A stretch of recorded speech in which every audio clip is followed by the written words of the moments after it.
நம்பிக்கை என்பது நாம் எதிர்நோக்கி இருப்பவை கிடைக்கும் என்னும் உறுதி.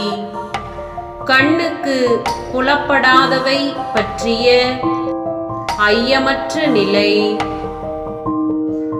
இந்த நம்பிக்கையால்தான் நம் மூதாதையர் நற்சான்று பெற்றனர்.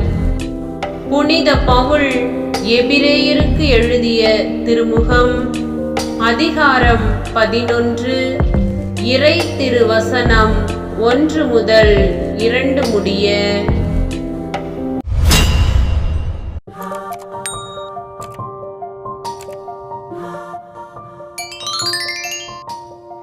நம்பிக்கை என்பது நாம் எதிர்நோக்கி இருப்பவை கிடைக்கும் என்னும் உறுதி.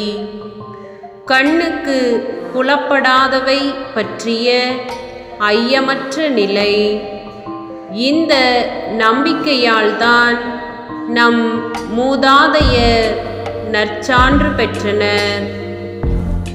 புனித பவுல் எபிரேயருக்கு எழுதிய திருமுகம் அதிகாரம் 11 இறை திருவசனம் 1 முதல் 2 முடிய.